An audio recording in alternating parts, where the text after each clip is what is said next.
وَقُلْ جَاءَ الْحَقُّ وَزَهَقَ الْبَاطِلُ إِنَّ الْبَاطِلَ كَانَ زَهُوقًا۔ اور کہہ دو کہ حق آ گیا اور باطل نابود ہو گیا، بے شک باطل نابود ہونے والا ہے۔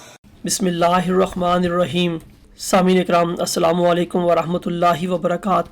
خاکسار نے اپنی گزشتہ ویڈیو میں مرزا طاہر احمد صاحب نے مجلس خدام الاحمدیہ کے اجتماعات کو پیغام دیتے ہوئے اپنے خطبہ جمعہ مورخہ 27 اگست 1993 میں حضور علیہ السلام کی کتاب الوصیت سے قدرت ثانیہ کے سلسلے میں جو اقتباس کانٹ چھانٹ کر پڑھا تھا اس کا ذکر کیا تھا۔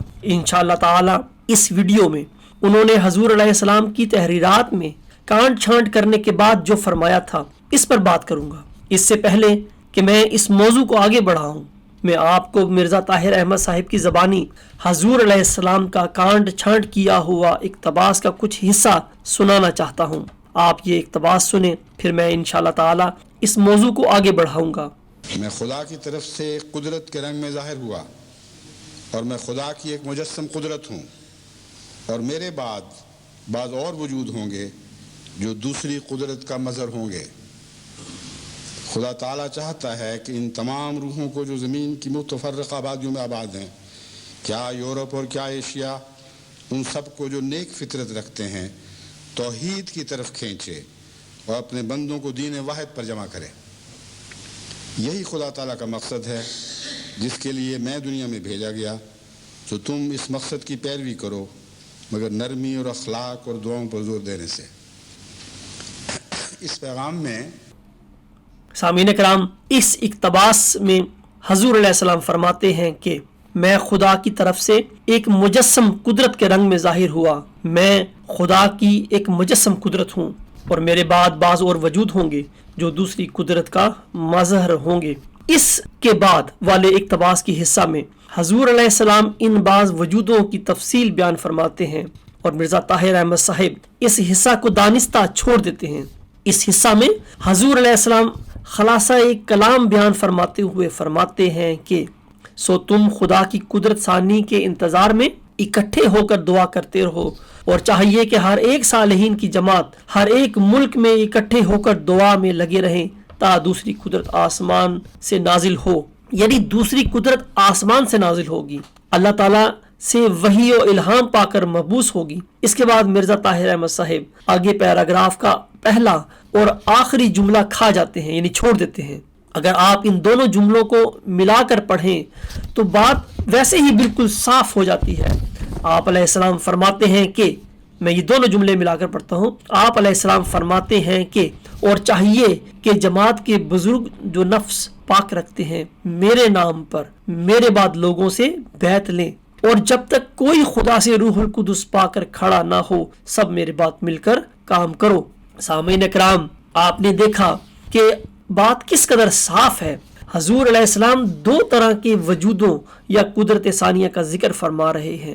ایک وہ جو مومنوں کی اتفاق رائے سے منتخب ہو کر آپ کے بعد آپ کے نام پر بیعت لینے کے مجاز ہوں گے، یعنی انتخابی یا انتظامی قدرت ثانیہ، اور دوسری الہامی قدرت ثانیہ جس نے اللہ تعالیٰ سے وحی و الہام یا روح القدس پا کر کھڑے ہونا تھا۔ سامعین اکرام، حضور علیہ السلام کے ان الفاظ سے یہ بھی ظاہر ہوتا ہے کہ انتخابی قدرت ثانیہ کا دور صرف اس وقت تک ہے جب تک کوئی شخص اللہ تعالیٰ سے روح القدس پا کر مبعوث نہیں ہوتا، اور یہ دائمی اور الہامی یا تجدیدی قدرت ثانیہ وہی ہے جس کا ذکر آیت استخلاف میں ہے، اور جس کی تفسیر بیان کرتے ہوئے حضور صلی اللہ علیہ وسلم نے فرمایا تھا کہ اللہ تعالیٰ ہر صدی کے سر پر ایک شخص کو تجدید دین کے لیے مبعوث فرمائے گا۔ حضور علیہ السلام نے اپنی تحریرات میں حدیث مجددین کو آیت استخلاف کی تفسیر بیان فرماتے ہوئے مجددین کے منکر کو فاسق قرار دیا ہے۔ سامعین اکرام، مرزا طاہر احمد صاحب حضور علیہ السلام کے اقتباس میں کانٹ چھانٹ کرنے کے بعد فرماتے ہیں، آپ سنیں پھر میں اس پر تبصرہ کروں گا۔ اس مضمون کا گہرا تعلق خلافت آیت استخلاف سے ہے، اور حقیقت میں اسی کی یہ تفسیر ہے۔ اہل پیغام مرزا طاہر احمد فرماتے ہیں کہ حضور علیہ السلام کے اس مضمون کا تعلق آیت استخلاف سے ہے، اور حقیقت میں اسی کی یہ تفسیر ہے۔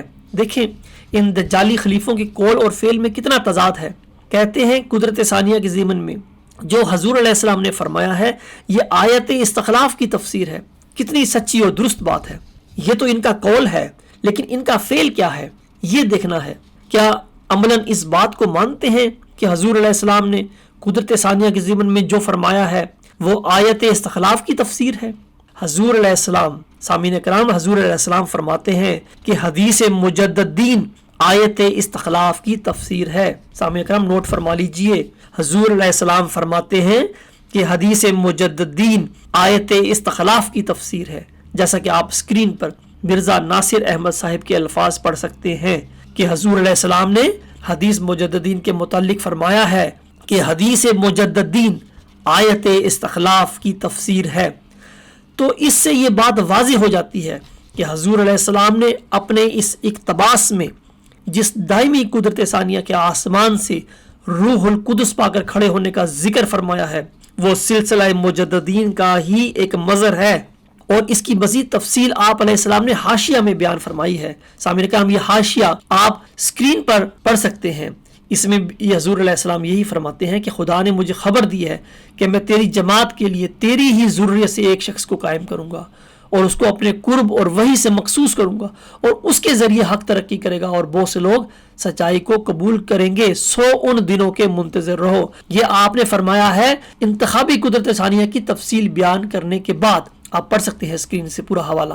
سامعین کرام میں پھر آپ اپنی بات کو دوبارہ میں دہراتا ہوں کہ یہ بالکل واضح بات ہے کہ حضور علیہ السلام نے اپنے اس اقتباس میں جس دائمی قدرت ثانیہ کے آسمان سے روح القدس پا کر کھڑے ہونے کا ذکر فرمایا ہے وہ سلسلہ مجددین کا ہی ایک مظہر ہے، اور اس کی مزید تفصیل آپ نے حاشیہ میں بیان فرمائی ہے، اور یہی وہ سلسلہ ہے جسے آپ نے اپنی سینکڑوں تحریرات میں دائمی اور تا قیامت فرمایا ہے۔ کیا مرزا طاہر احمد صاحب عملاً حضور علیہ السلام کی اس بات کو مانتے ہیں کہ حدیث مجددین آیت استخلاف کی تفسیر ہے؟ ہرگز نہیں، ہرگز نہیں۔ وہ تو اپنے اسی خطبہ میں مجددیت کو ختم ہی کر بیٹھے ہیں۔ حضور علیہ السلام نہ صرف اس سلسلے کو دائمی اور تا قیامت فرماتے ہیں، حضور علیہ السلام سلسلہ مجددین کو نہ صرف دائمی اور تا قیامت فرماتے ہیں بلکہ یہ بھی فرماتے ہیں کہ آپ بھی سورت نور میں دیے گئے وعدہ کے موافق آئے تھے، لیکن افسوس یہ دجالی خلیفے حضور علیہ السلام کی تحریر کو زبانی کلامی تو آیت استخلاف کی تفسیر بیان کرتے ہیں، اور دوسری طرف اسی خطبہ میں سلسلہ مجددین کو ختم کرتے ہیں۔ یعنی حدیث مجددین جو آیت استخلاف کی تفسیر ہے اس سلسلے کو ختم کر دیتے ہیں، گویا قرآن آیت استخلاف کے ایک حصہ کو وہ، اور جو ایک بنیادی اور مین حصہ ہے اسے یہ منسوخ کر بیٹھے ہیں۔ ان للہ و انا الیہ راجعون۔ سامعین کرام لیکن افسوس یہ دجالی خلیفے حضور علیہ السلام کی اس تحریر کو زبانی کلامی تو آیت استخلاف کی تفسیر بیان کرتے ہیں، اور دوسری طرف اسی خطبہ میں سلسلہ مجددین کو ختم کرتے ہیں، اور حضور علیہ السلام کی تعلیم کے برخلاف کہتے ہیں کہ حضور صلی اللہ علیہ وسلم کی حدیث یعنی حدیث مجددین میں مجددین کے قیامت تک آنے کا کوئی ذکر نہیں۔ ان للہ و انا الیہ راجعون۔ سامعین آپ سنیں مرزا طاہر احمد کیا فرماتے ہیں کہ حضرت اقدس محمد رسول اللہ صلی اللہ علیہ وآلہ وسلم نے جہاں مجددیت کی پیشگوئی فرمائی وہاں قیامت تک کا کوئی ذکر نہیں فرمایا۔ سامعین آپ نے سنا مرزا طاہر احمد فرماتے ہیں حضرت اقدس محمد رسول اللہ صلی اللہ علیہ وسلم نے جہاں مجددیت کی پیشگوئی فرمائی وہاں قیامت تک کا کوئی ذکر نہیں۔ ان للہ و انا الیہ راجعون۔ استغفر اللہ ربی ومن کل ذنب واتوب علیہ۔ حضرت مسیح موعود علیہ السلام اپنی سینکڑوں تحریرات میں فرماتے ہیں کہ مجددیت کا وعدہ دائمی ہے اور تا قیامت ہے۔ آپ چند حوالے اسکرین پر دیکھ رہے ہیں۔ مرزا طاہر احمد فرماتے ہیں، مرزا طاہر احمد مزید کیا فرماتے ہیں آپ بھی سنیں، میں انشاءاللہ پھر اس پر مزید تبصرہ کروں گا۔ بس یہاں ایک نظام مراد ہے جس نظام کے مظہر مسیح موعود علیہ السلام فرماتے ہیں میری طرح بعض وجود ہوں گے، اور یہی وہ نظام خلافت ہے جو حضرت مسیح موعود علیہ السلام کے بعد جاری ہوا اور قیامت تک اس کے جاری رہنے کا وعدہ دیا گیا۔ مرزا طاہر احمد فرماتے ہیں پس یہاں ایک نظام مراد ہے جس نظام کے مظہر مسیح موعود علیہ السلام فرماتے ہیں کہ میری طرح بعض وجود ہوں گے، اور یہی وہ نظام ہے جو حضرت مسیح موعود علیہ السلام کے بعد جاری ہوا اور قیامت تک اس کے جاری رہنے کا وعدہ دیا گیا ہے۔ دیکھیں کس طرح کھلا کھلا دجل کر رہے ہیں۔ حضرت مسیح موعود علیہ السلام بنیادی طور پر تو مجدد تھے، وہ آپ فرماتے ہیں، آپ نے حوالہ اپنے اسکرین پر دیکھ سکتے ہیں کہ وہ فرما رہے ہیں کہ میں تو سورۃ نور کی اسی وعدہ کے موافق آیا ہوں جس سے حضور صلی اللہ علیہ وسلم کے بعد ہر صدی کے سر پر مجددین آتے رہے، آپ بھی اسی وعدہ کے موافق آئے ہیں اور آیت استخلاف کے مطابق وعدہ کے موافق آئے ہیں، حدیث مجددین کے وعدہ کے موافق آئے ہیں۔ تو یہ بات کو کہاں سے کہاں لے جا کے اپنی خلافت پہ جوڑ رہے ہیں اور پھر اسے تا قیامت جاری فرما رہے ہیں۔ اب آگے میں آپ کو ایک اور کلپ سناتا ہوں، آپ یہ کلپ سنیں، آپ ان کا دجل کھل کر، ان کا دجالی چہرہ کھل کر آپ کے سامنے آ جائے گا۔ آپ یہ کلپ سنیں۔ اور یہ آپ کی جو خلافت ہے یہ ابھی کتنی دیر رہی؟ یہ رسول اللہ صلی اللہ علیہ وسلم نے وہ رسول اللہ صلی اللہ علیہ وسلم کا حوالہ دیا ہے نا آپ نے، جی جی تو میں نے بھی رسول اللہ صلی اللہ علیہ وسلم کا حوالہ دیا ہے۔ میں نے عرض کیا ثم تکون خلافت علی منہاج النبوہ، اور اس کے ٹوٹنے کی خبر نہیں، میں اپنی طرف سے کیسے دے دوں؟ اچھا سمجھ؟ ٹھیک ہے جی۔ ہاں، آپ کا سوال آپ کے مقصد کے خلاف ہے۔ آپ سمجھتے تھے کہ میں اپنی طرف سے کہہ دوں گا کہ ہمیشہ کے لیے رہے گی۔ نہیں یہ نہیں، میرا مقصد یہ تھا کہ جو میں آپ کو بتا رہا ہوں، مجھے کوئی حق نہیں کہ اپنی طرف سے کوئی ایسی پیشگوئی بناؤں جو خدا نے مجھے نہ بتائی ہو یا محمد رسول اللہ سے نہ سنی ہو۔ ہاں، حضرت صلی اللہ علیہ وآلہ وسلم نے اس خلافت کے بعد پھر کسی مجددیت کا ذکر نہیں فرمایا، جس کا مطلب ہے کہ یہ خلافت پھر لمبا عرصہ ہے۔ آپ سمجھتے تھے کہ میں اپنی طرف سے کہہ دوں گا کہ ہمیشہ کے لیے رہے گی۔ نہیں یہ نہیں، میرا مقصد یہ تھا کہ جو میں آپ کو بتا رہا ہوں، مجھے کوئی حق نہیں کہ اپنی طرف سے کوئی ایسی پیشگوئی بناؤں جو خدا نے مجھے نہ بتائی ہو یا محمد رسول اللہ سے نہ سنی ہو۔ اور یہی وہ نظام خلافت ہے جو حضرت مسیح موعود علیہ السلام کے بعد جاری ہوا اور قیامت تک اس کے جاری رہنے کا وعدہ دیا گیا۔ آپ سمجھتے تھے کہ میں اپنی طرف سے کہہ دوں گا کہ ہمیشہ کے لیے رہے گی۔ نہیں یہ نہیں، میرا مقصد یہ تھا کہ جو میں آپ کو بتا رہا ہوں، مجھے کوئی حق نہیں کہ اپنی طرف سے کوئی ایسی پیشگوئی بناؤں جو خدا نے مجھے نہ بتائی ہو یا محمد رسول اللہ سے نہ سنی ہو۔ اور یہی وہ نظام خلافت ہے جو حضرت مسیح موعود علیہ السلام کے بعد جاری ہوا اور قیامت تک اس کے جاری رہنے کا وعدہ دیا گیا۔ آپ سمجھتے تھے کہ میں اپنی طرف سے کہہ دوں گا کہ ہمیشہ کے لیے رہے گی۔ نہیں یہ نہیں، میرا مقصد یہ تھا کہ جو میں آپ کو بتا رہا ہوں، مجھے کوئی حق نہیں کہ اپنی طرف سے کوئی ایسی پیشگوئی بناؤں جو خدا نے مجھے نہ بتائی ہو یا محمد رسول اللہ سے نہ سنی ہو۔ اور یہی وہ نظام خلافت ہے جو حضرت مسیح موعود علیہ السلام کے بعد جاری ہوا اور قیامت تک اس کے جاری رہنے کا وعدہ دیا گیا۔ آپ نے دیکھا اس کلپ میں یہ دجالی خلیفے جب غیر احمدیوں سے بات کرتے ہیں تو وہاں کتنی تقوی اور دیانتداری سے بات کرتے ہیں کہ ہمیں کوئی حق نہیں کہ ہم ایسی بات کریں کہ ہماری خلافت قیامت تک جائے گی، جبکہ ہمیں حضور صلی اللہ علیہ وسلم نے کوئی ایسا بتایا نہ ہو، اللہ تعالیٰ نے بتایا نہ ہو، تو ہمیں کیا حق ہے کہ ہم ایسی بات کریں کہ ہماری خلافت قیامت تک جائے گی؟ ہمیں کوئی حق نہیں، ہم ہرگز ایسی بات نہیں کریں گے۔ لیکن جب جماعت میں باتیں کرتے ہیں جہاں ان کی خلافت کو ان کے جو خواب ہے، ایک جو شیطانی خواب ہے کہ یہ اپنی دانستہ ملوکیت کو قیامت تک لے کے جانا چاہتے ہیں، تو اس میں پھر جماعت کو لوگوں کو کیسے دھوکہ دیتے ہیں اور عام ببانگے دوہل یہ کہتے ہیں کہ ان کی خلافت جو ہے وہ قیامت تک جائے گی۔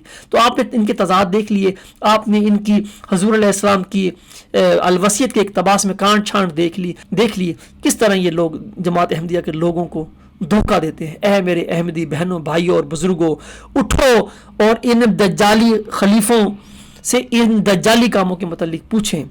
اسی میں آپ کی فلاح ہے، اسی میں آپ کی کامیابی ہے، اسی میں اسلام کی زندگی ہے۔ اگر آپ اسلام کی زندگی چاہتے ہیں تو آپ کو اٹھنا ہوگا، ان دجالی خلیفوں کے خلاف اٹھنا ہوگا اور تحقیق کرنی ہوگی، ان سے سوالات پوچھنے ہوں گے۔ تو انشاءاللہ اللہ تعالیٰ آپ کو ہدایت بھی دے گا، آپ کی آنکھیں بھی کھولے گا، آپ کو ہدایت بھی دے گا۔ تو انشاءاللہ اگلی ویڈیو میں تو مرزا طاہر احمد صاحب نے جو مجدد کے حوالے سے یہ بات کی ہے کہ حضور صلی اللہ علیہ وسلم کی حدیث میں قیامت تک کا کوئی ذکر نہیں ہے، اس کو میں مزید تفصیل سے اس پر بات کروں گا۔ تو اس وقت تک کے لیے مجھے اجازت دیں۔ وآخر دعوانا ان الحمد للہ رب العالمین۔ وقل جاء الحق وزهق الباطل إن الباطل كان زهوقا، اور کہہ دو کہ حق آ گیا اور باطل نابود ہو گیا، بے شک باطل نابود ہونے والا ہے۔